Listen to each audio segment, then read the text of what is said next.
गुर्जर प्रतिहार वंश। दोस्तों आज हम गुर्जर प्रतिहार वंश के बारे में पढ़ेंगे। तो गुर्जर प्रतिहार वंश गुजरात प्रदेश में निवास करने के कारण इन्हें गुर्जर कहा गया। भारत पर होने वाले अरब आक्रमणों का सर्वप्रथम सफल मुकाबला किया अर्थात द्वारपाल की भूमिका निभाई, अतः इन्हें प्रतिहार कहा गया। सर्वप्रथम गुर्जर शब्द की जानकारी पुलिकेशन सेकंड के हेल अभिलेख से प्राप्त होती है। उत्पत्ति कर्नल जेम्स टोड के अनुसार विदेशी जाति खजर जाति से उत्पत्ति। चंद्रव्रता हिमोनोत नैणसी व सूर्यमल मिश्रण के अनुसार इनकी उत्पत्ति गुरु वशिष्ठ के अग्निकुंड से मानी जाती है। हेनसांग द्वारा डॉक्टर गौरी शंकर ओझा के अनुसार क्षत्रिय माना गया है। मिहिर भोज के ग्वालियर अभिलेख में इन्हें लक्ष्मण का वंशज बताया गया है। गुर्जर प्रतिहार वंश का संस्थापक हरिश्चंद्र रोहिल्लिदी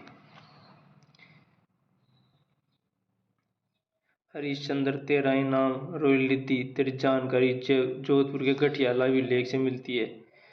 हरिश्चंद्र या रोहिल्लिदी का प्रश्न आरपीएससी सेकंड ग्रेड में आया हुआ है।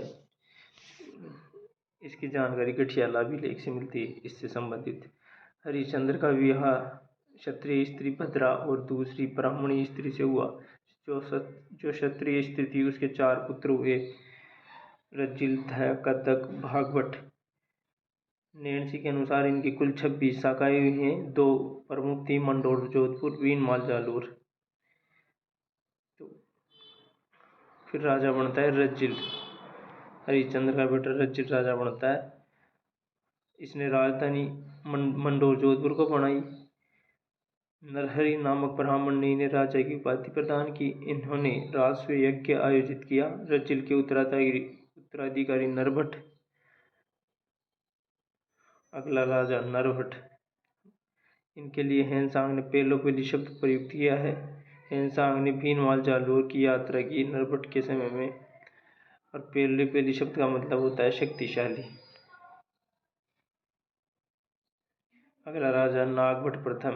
इन्हें नागावलोक व नारायण मूर्ति का प्रतीक माना जाता है तथा इनके दरबार को नागावलोक का दरबार कहा जाता है। इन्होंने अरबी आक्रमणों का सफलता मुकाबला किया अतः इन्हें मलेच्छों का नाशक कहा जाता है। ये इम्पोर्टेंट है दोस्तों, मलेच्छों का नाशक।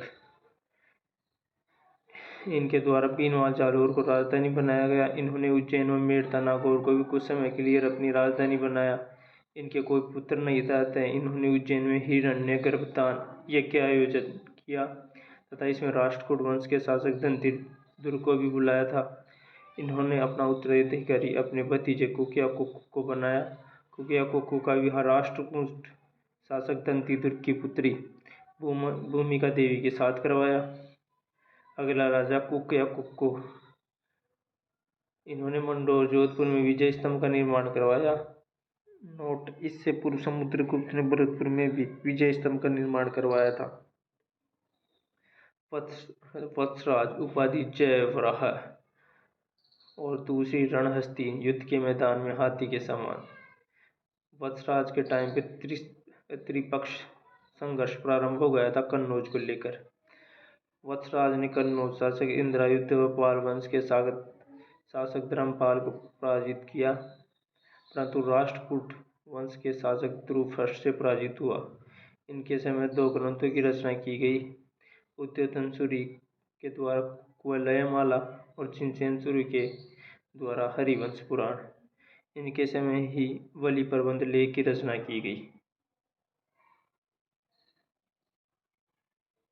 अगला राजा नागभट्ट सेकंड। उपाधि परमेश्वर।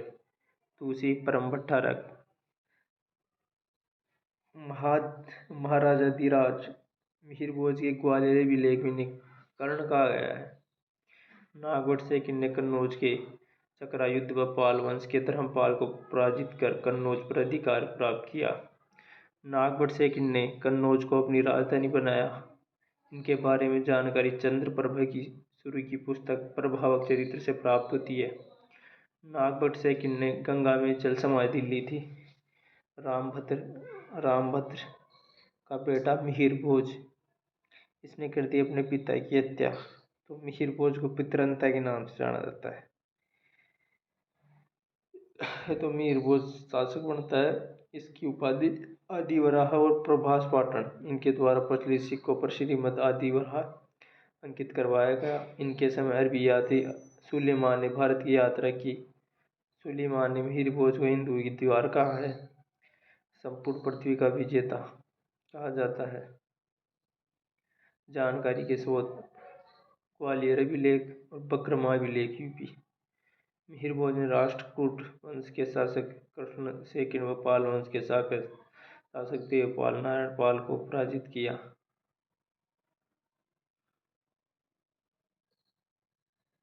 अगला राजा महेंद्र पाल फर्स्ट। इसके दरबारी विद्वान राजशेखर के द्वारा रचित ग्रंथ बाल रामायण, कर्पूर मंजरी, विद्याशाल भंजिका, भुवन कोश, काव्य मीमांसा, हरविलास। महिपाल फर्स्ट लास्ट का अगला राजा महिपाल फर्स्ट। इनके समय अभियात्री अलमसुदी भारत आया और इस वंश का अंतिम शासक यशपाल को माना जाता है। गुर्जर प्रतिहार कंप्लीट।